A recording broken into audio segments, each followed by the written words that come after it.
بسم الله الرحمن الرحيم. الحمد لله الذي فرض علينا تعلم شرائع الإسلام ومعرفة صحيح المعاملة وفاسدها لتعريف الحلال والحرام، وجعل مال من علم ذلك وعمل به الخلود في دار السلام، وجعل مصير من خالفه وعصاه دار الانتقام.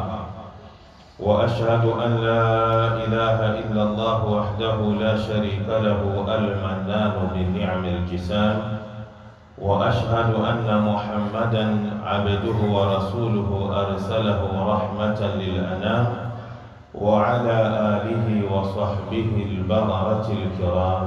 أما بعد، إخوة الإيمان، أما بعد حميد الله سبحانه وتعالى na kumtakia rahma kiongozi wa umma, mwalimu wetu Mtume Muhammadin sallallahu alayhi wasallam.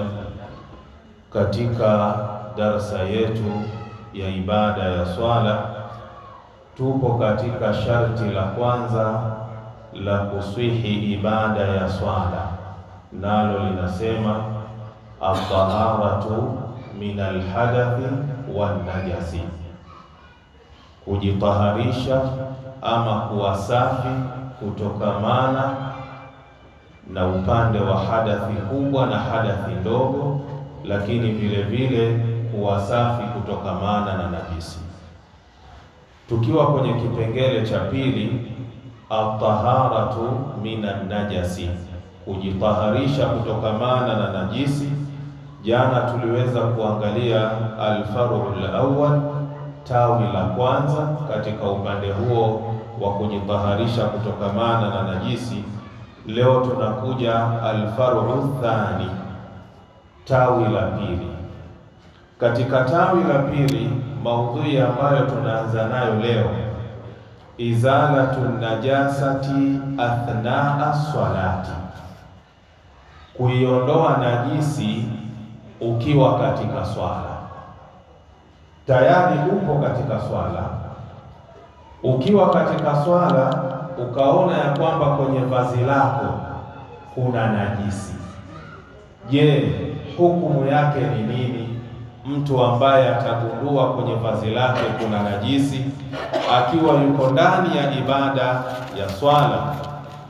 Idha aswabat najasatu thawba al-musalli au badanahu athna as-salati, pindi itakapopatikana najisi katika nguo ya mtu ambaye anayeswali au katika mwili wake wakati anaswali, athna as-sala, katikati ya swala, faazalaha, akaiondoa ile najisi, walam yabqa laha atharun, na kusibakie athari ya ile najisi, fasalatuhu sahihatun, swala yake ni sawa na imesihi amama Allah subhanahu wa ta'ala.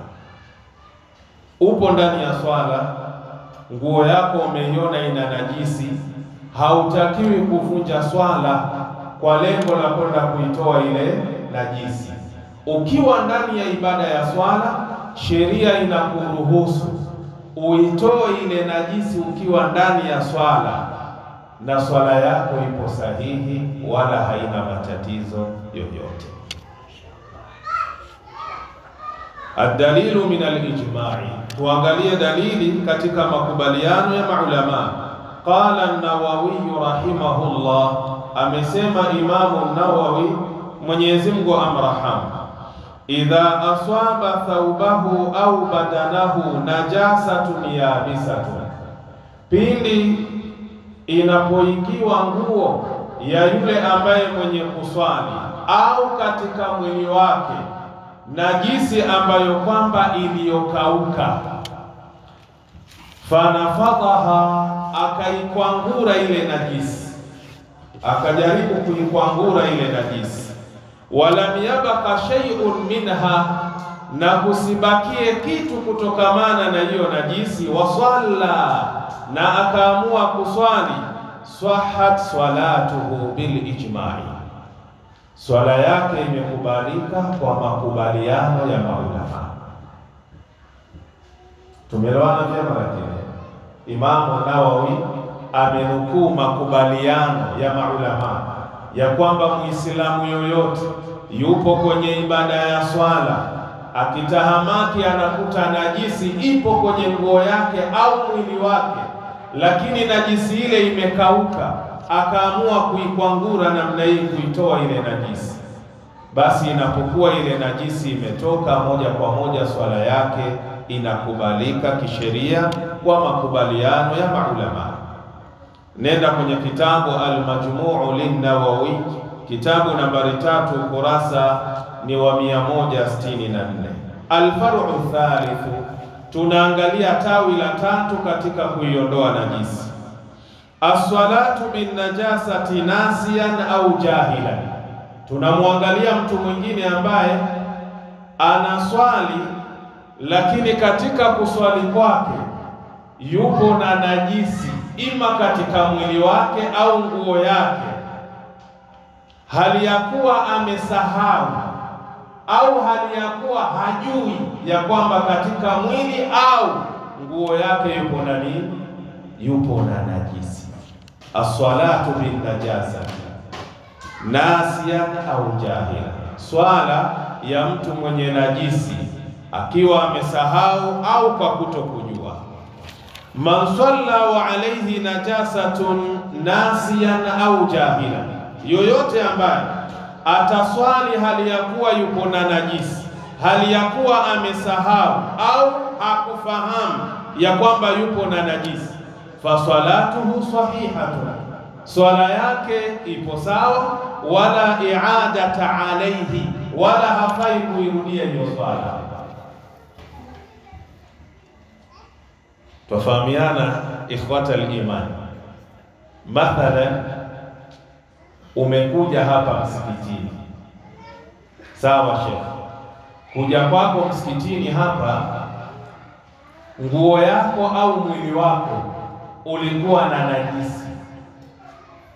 Nafikiri kila mmoja anafahamu najisi, si ndio?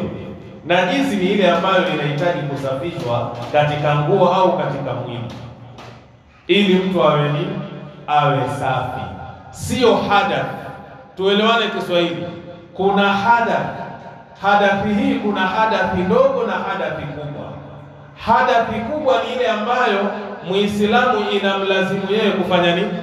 Kuoga, kaljanabati wal haidh wan nifas, kama mfano wa janaba, hedhi na nifasi, damu ya uzazi. Hadathi ndogo ni ile ambayo Muislamu inamlazimu yeye atawadhe, maana yake hana udhu. Tuelewana vizuri? Muislamu ikiwa hana udhu na akaswali, kisha baada ya swala akagundua nimeswali sikuwa na udhu, swala yake ni batili, haifai, anatakiwa airudie ile swala. Lakini hapa tunamzungumzia mtu ambaye vazi lake limeingiwa na najisi au mwili wake una najisi, hali ya kuwa hakufahamu chochote mpaka amekuja toa salamu, salamu alaykum wa rahmatullah, salamu alaykum wa rahmatullah, akiangalia kwenye nguo au katika mwili wake yupo na najisi, swala yake iko sahihi, hafai kurudia hiyo swala. Tumeelewana vizuri ya jamaa?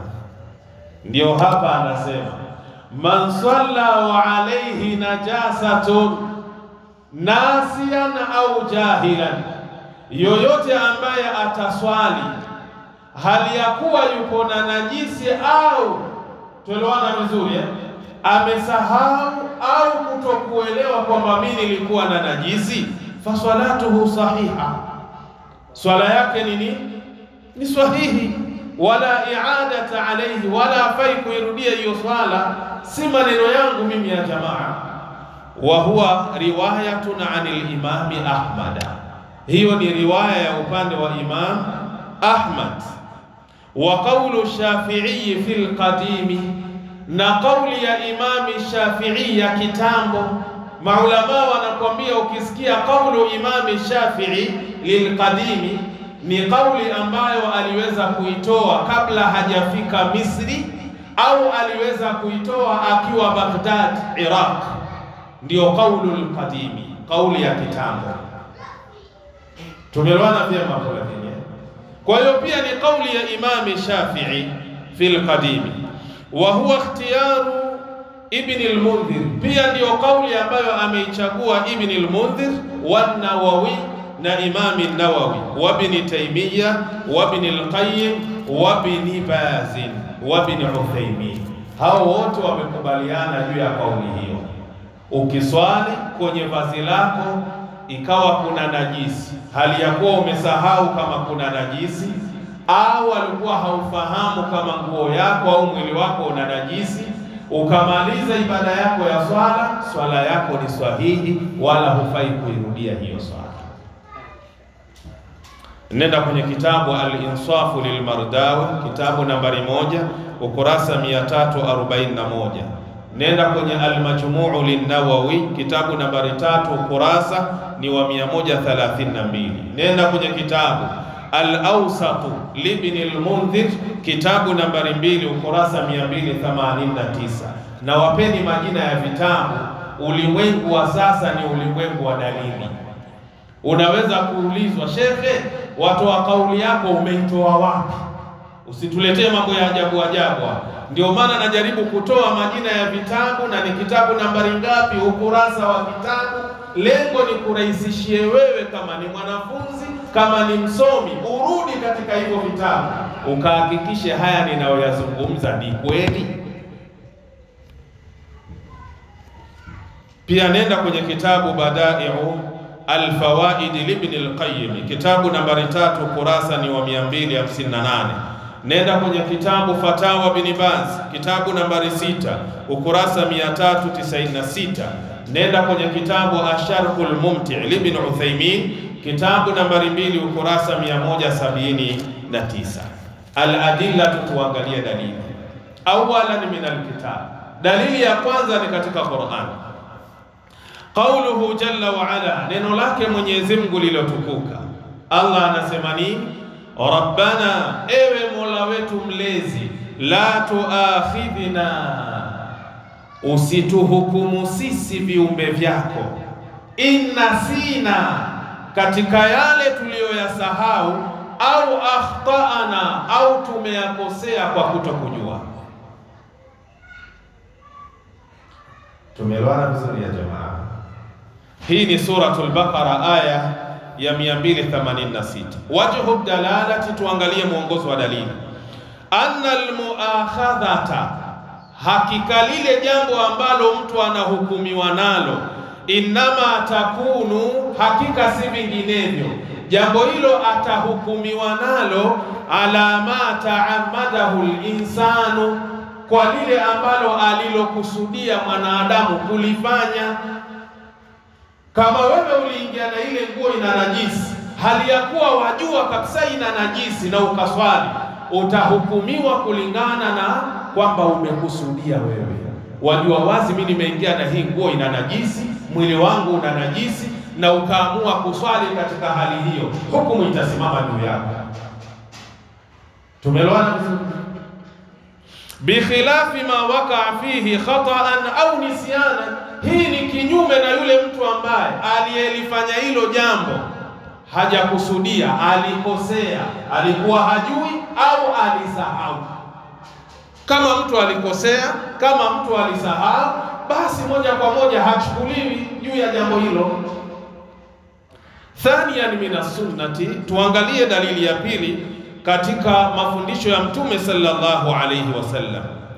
An Abi Sa'id al-Khudri radhiyallahu anhu qala, kutoka kwa Abi Sa'id al-Khudri, radhi za Mwenyezi Mungu zimwendee, amesema bainama Rasulullah sallallahu alayhi wasallam yusalli bi ashabihi. Hii tulizungumzia jana, lakini kuna kitu kwa kitafuta hapa.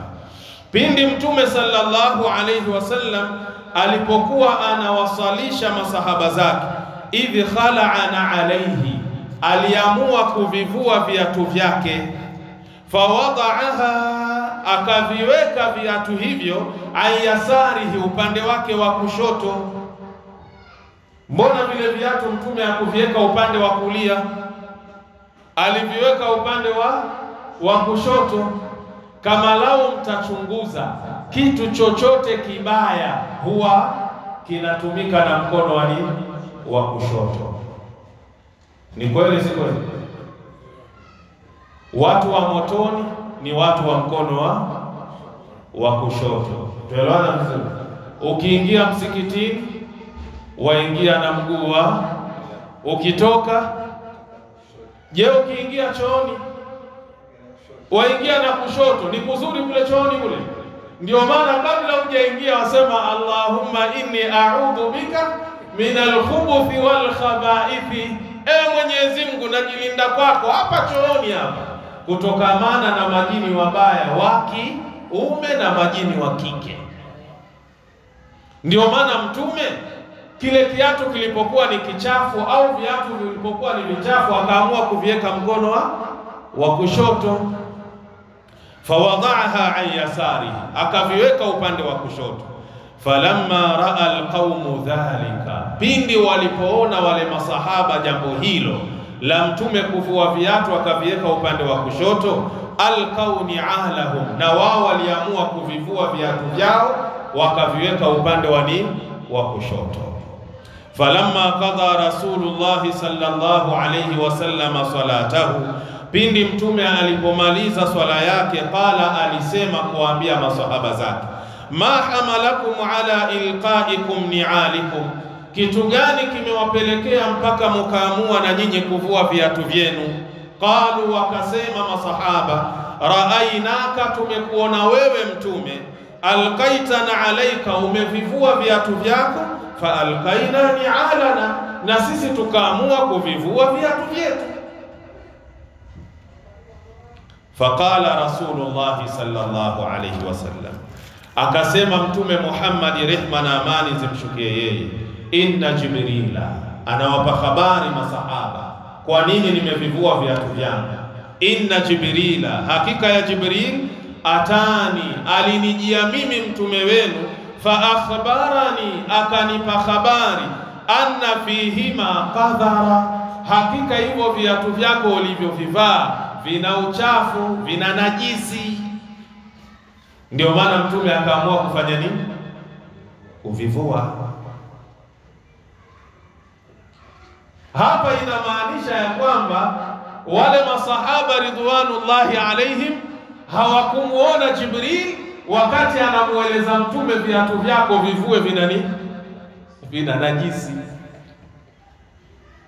Jibrilu alayhi salam alikuwa akimjia Mtume kwa njia tofauti tofauti,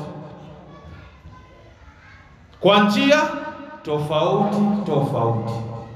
Lakini mara ya kwanza Mtume anajiliwa na Jibrilu alayhi salam. Jibrili alikuja kwenye umbile lake akiwa na mbawa 600 wakati yuko kwenye ile pango kule. Tumeelewana vizuri? Mtume alipoona hiki kiumbe ni cha ajabu, safari, hata wewe utasimama mpaka kwa Khadija. Akifika kwa Khadija amwambia, nifunike. Umeona nini huko? Nifunike, nimeona kiumbe cha ajabu. Kumbe ni Jibrilu alayhi assalam. Lakini wakati mwingine pia Jibril anajifananisha na shabun, kijana. Hadithi ambayo ilipokewa na Umar bin al-Khattab radhiyallahu anhu, Jibril alikuja kwa lengo la kuwafundisha masahaba dini yao. Kipindi hicho alikuja na vazi jeupe, nywele nyeusi, akaja mpaka kwa Mtume, akategemeza magoti yake na magoti ya Mtume. Kisha ikawa Jibril anamuuliza Mtume baadhi ya masuala, sio kwamba hajui, hapana, anahitaji awafundishe wale masahaba. Ikawa Jibril anamuuliza Mtume swali, kisha Mtume anajibu, alafu huyo anayeuliza anamwambia Mtume, swadakta, umesema kweli. Na siku zote tunajua anayeuliza ni yule ambaye hajui, lakini huyo anauliza baada ya Mtume kutoa jawabu, kisha anamwambia umesema kweli. Baada ya kuuliza maswali yake yote alafu akaondoka, Mtume ndo akawafahamisha, je, mnamjua yule bwana alikuwa akiuliza ni nani? Wakasema sisi hatujui, Mwenyezi Mungu na mtume wake ndo wanajua. Kisha Mtume akawaambia, dhaka Jibril, Yule alikuwa ni Jibril. Atakum liyuallima dinakum au liyuallimakum dinakum, amewajieni ili awafundishe dini yenu. Sasa hapa ina maana Jibrili amekuja, hakuja kwenye kiumbe cha shabu, hakuja kwenye sura ya kimalaika. Ina maana wale hawakumuona kabisa. Ndio maana Mtume anawapa habari, kuvua kwangu viatu ni Jibrili, mimi alinijia akaniambia viatu vyako vina uchafu, ndio maana mimi nikavua nini? Viatu. Rawahu ad-Darimi, hadithi imepokewa na ad-Darimi. Ni hadithi kwa nambari 1378. Sheikh Albani kaisahihisha fi sahihi sunani Abi Daud kwa nambari 65. Wajhu dalala, muongozo wa dalili. Kuna kitu alikuwa tukitafuta kwenye hii hadithi.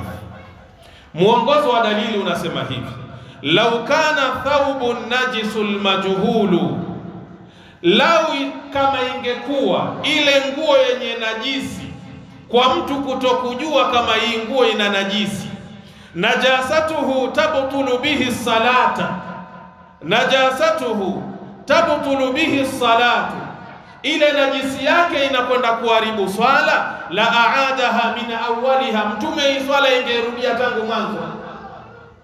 Manielewa? Lau kama ingekuwa ile najisi ambayo ipo kwenye nguo ya mtu kwa kutokujua ile najisi inaharibu swala yako, basi maana yake ingeharibika swala ya Mtume. Ingewaambia swala imeharibika, tuanzeni tena kwa sababu nilikuwa nina najisi. Manielewa vizuri?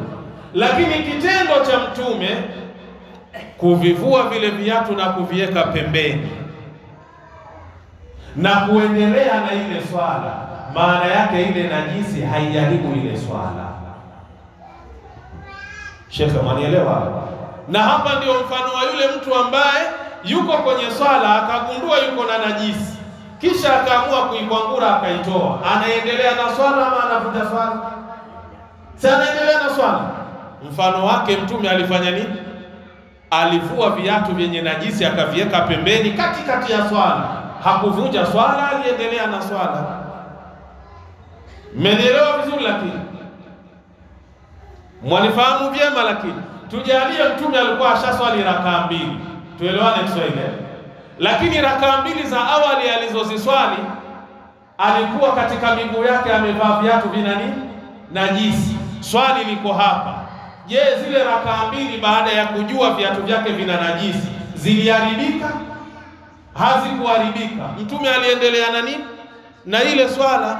Kwa maana hiyo hata yule mtu ambaye nguo yake ilikuwa na najisi, mwili wake ulikuwa una najisi, amemaliza swala yake, ametoa salamu, akiangalia nguo yake, kumbe ina najisi, mwili wangu kumbe una najisi, swala yake ni sahihi, hafai kuirudia hiyo swala.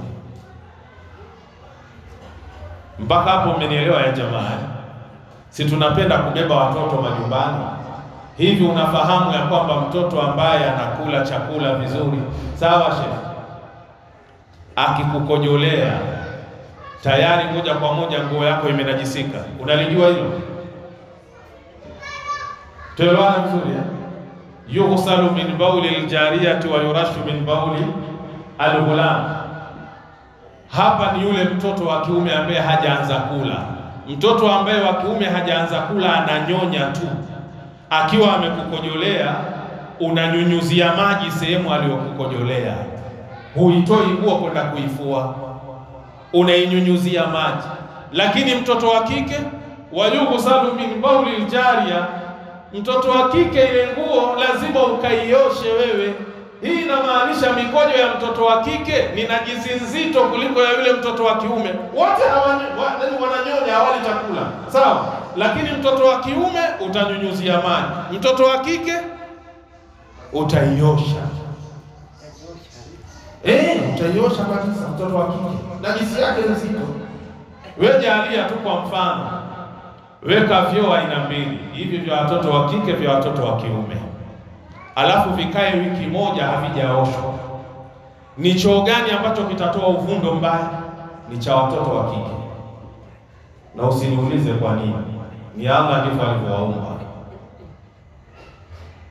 Sasa mfano umebeba yule mtoto kule, kakukojolea, umekuja zako hapa, umesahau kabisa ya kwamba mimi nilibeba mtoto nyumbani kanitia mkojo, ukaswali shehe. Ushamaliza kuswali ndo wakumbuka, subhanallah, kumbe yule mtoto wangu alinikojolea vile. Swala yako ipo sahihi, lakini swala inayofuata ufai kuitumia hiyo nguo. Watakiwa ufanye nini? Uisafishe hiyo najisi. Bila shaka hapo mmenielewa. Nenda kwenye kitabu Asharhul Mumti' Ibn Uthaymeen, kitabu nambari 2, ukurasa wa 179.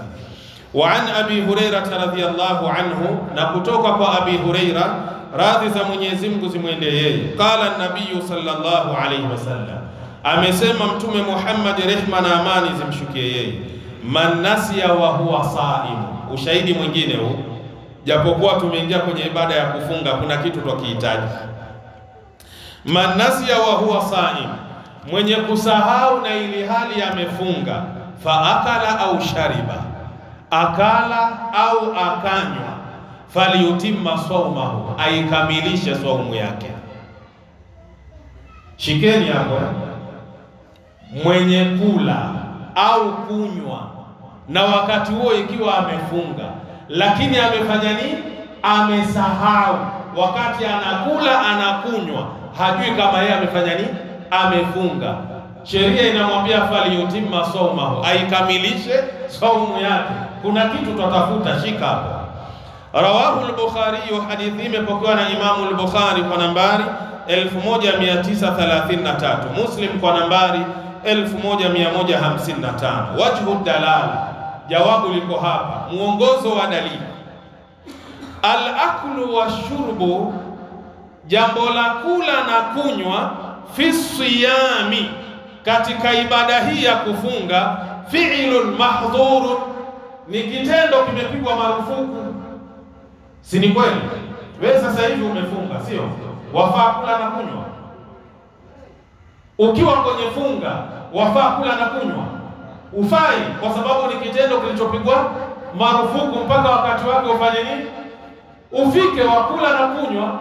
Sasa anatuambia al-aklu wa shurbu, kula na kunywa, fi siyami, katika ibada ya kufunga hii, fi'lun mahdhur, ni kitendo kimepigwa marufuku. Waswalatu, na hii swala hii, fi thawbi najasin, kuiswali ukiwa na nguo ina najisi, fi'lun mahdhur, pia ni kitendo kimepigwa marufuku aidha vile vile. Sasa jawabu liko wapi? Falamma saqata hukmuhu bin nisyan, pindi ilipoanguka hukumu yake yule mfungaji kwa kule kusahau, fi babi siyami, katika mlango wa kufunga, qisa alayhi hukmuhu, imekisiwa vile vile hukumu yake, bin nisyani, kwa kusahau, fi babi swalati, katika mlango wa swala. Ikiwa umefunga mchana wa Ramadhani ukala na kunywa hali ya kuwa umesahau, huku kusudia, sheria ya kwambia kamilisha funga yako. Basi vile vile na yule ambaye aliyekuwa ameswali hali ya kuwa hakujua ana najisi kwenye vazi lake au mwili wake, na akamaliza swala yake, basi moja kwa moja swala yake ni sahihi. Tatizo liko wapi? Maana lau kama mfano kula kwa kusahau na kunywa kwa kusahau kuna haribu saumu, Mtume ingesema hiyo saumu imefanya nini? Imeharibika. Lakini Mtume anakwambia falyutimma sawmahu, aikamilishe funga yake. Sijui kama tuelewana. Lakini pia kuna mfano mwingine, kuna mandharaahu alqaibu, yule ambaye kwamba ameshindwa na kuyazuia matapishi, aliyakuwa amefanya nini? Amefunga. Umefunga shehe, labda pengine jana ulipakia mizigo kupitukia, ukawa hema juu kachura au chatu ulomeza mbuzi, tuelewana vizuri, na kipindi kimefika cha mchana pale, ukija ukifanya hivi vyombo vikaja vyenyewe, hujajitapisha ya jamaa, vyombo vimekuja vyenyewe, kuja kufanya hivi, wataka kuteuka, kumbe vyombo ndio hivyo vimemwagika. Madharaahu alqaib, mwenye kushindwa na yale matapishi yake. Je, huyu mtu naye atakuwa amefungua ama ataendelea na somo? Ataendelea na somo kwa sababu hakukusudia kujitapisha. Lakini waman istaqa, yule ambaye atajitapisha kwa kukusudia, alipoona ya kwamba hana dhiki na tabu, kila akikaa tumbo limefloat liko juu, akajitia vidole tu kisha akatapika, fa alayhi alqadha, hiyo siku aliilipa. Sasa hapa kuna kukusudia na kutokukusudia. Bila shaka mmenielewa. Nenda kwenye kitabu Asharhul Mumti' Ibn Uthaymeen, kitabu nambari 2, ukurasa ni wa 179. Tumalize katika hii sehemu ili kesho tuendelee inshallah na darasa yetu. Al-far'u rabi, tuangalie tawi nambari 4. Ishtibahu thiyabin tahiratin binajisatin au muharramatin. Sikiliza vizuri hapo Kuchanganyikiwa mtu na nguo ambayo iliyokuwa tahara na nguo iliyokuwa najisi au nguo iliyokuwa haramu. Vipi hapo? Yaani mfano una kanzu mbili zote nyeupe na muundo ni huo mmoja, lakini sasa kuna kanzu moja ilikuwa na najisi na kanzu moja haina najisi. Umenielewa?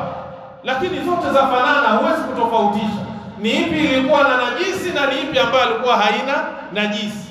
Au na hizo kanzu mbili, moja uliibia mtu kule, imeandikwa kwenye kamba pale, ukapita nayo shehe, lakini sasa ulipokuja nayo imefanana the same na kanzu yako moja, hujui ipi niliiba na ipi ambayo sikuiba. Umenielewa? Twazungumzia vazi la aina hiyo, na wewe unataka kuliswalia hilo vazi, inakuwaje sasa? Pabaya hapo. Idha ishtabahat thiyabun tahiratun bi thiyabin najisatin, inapokuwa mtu amechanganyikiwa na vazi ambalo lipo sawa ni safi na vazi ambalo kwamba lipo na najisi, au bi thiyabin muharramatin, au amechanganyikiwa na nguo ambayo ni ya haramu, ka an yakuna thawbu masruqan, kama mfano mtu amechanganyikiwa na nguo ambayo aliwahi kuiiba, au maghsuban, au nguo alimpokonya mtu kwa nguvu bila ridhaa yake, fa innahu yataharra, hakika mtu huyo hapo sasa atakuwa na khiari ya kuchagua mojawapo katika hizo mbili. Atakuwa na khiari, atakuwa na chaguo la kuchagua mojawapo katika hizo mbili. Wa yusalli biihdaha, na aswali na nguo mojawapo. Shekhe, mmenielewa vizuri hapo? Kanzu ni hizo mbili, zote ni white, muundo ni mmoja, design moja. Sasa umechanganyikiwa, hii kanzu ndio ile yenye najisi au la, au ni hii? Unashaka sasa. Sheria ya kwambia una khiari wewe mwenyewe kuchagua. Sawa shehe? Hii bila shaka ndio ile safi, haina najisi. Unatakiwa uwe na yakini hiyo. Aiwa, useme hii ni ile ambayo haina najisi. Ina maana ukiswali nayo swala yako ipo sahihi. Wa hadha madhhabu al-Hanafiyya, haya ni madhehebu ya Abi Hanifa wa Shafi'iyya na Imam Shafi'i, wa huwa qawlun lilmalikiyyati, pia ni kauli ya upande wa Imam Malik. Nenda kwenye kitabu Al-Majmu' lin-Nawawi, kitabu nambari 1 ukurasa 169. Nenda kwenye kitabu Al-Fatawa Al-Kubra, kitabu nambari 5 ukurasa 299. Nenda kwenye kitabu Asharhul Mumti' Ibn Uthaymeen, kitabu nambari 1 kuanzia ukurasa 65 mpaka ukurasa 66. Al-adilla, tuangalie dalili. Awalan min as-sunnati, kwanza ni kutokamana na muongozo wa Mtume sallallahu alayhi wasallam. Ana Abdullah ibn Mas'ud radhiyallahu anhu, kutoka kwa Abdullah mtoto wa Mas'ud, radhi za Mwenyezi Mungu zimwende yeye, anna an-nabiy sallallahu alayhi wasallam qala, hakika ya Mtume rehma na amani zimshukia amesema, idha shakka ahadukum fi salatihi, anapokuwa na shaka mmoja wenu katika swala yake, faliyataharra sawaba, na achague sawa ni ipi.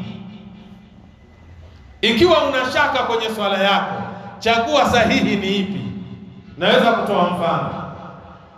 unaswali hapa wahdaka peke yako unaswali. Wakati unaswali jalia ni salatu dhuhri au salati al-asri au al-maghrib au al-isha. Wakati unaswali ukachanganyikiwa, ujui rakani ni ya ngapi. Sasa wewe binafsi unatakiwa ujenge yakini, mimi niko kwenye rakaa ya pili. Ukijenga yakini mimi niko kwenye rakaa ya pili, habari imeisha. Umenielewa? Lakini ukiwa una wasiwasi, ikiwa una wasiwasi, basi moja kwa moja wasiwasi hauondoi wasiwasi uliokuwa nao.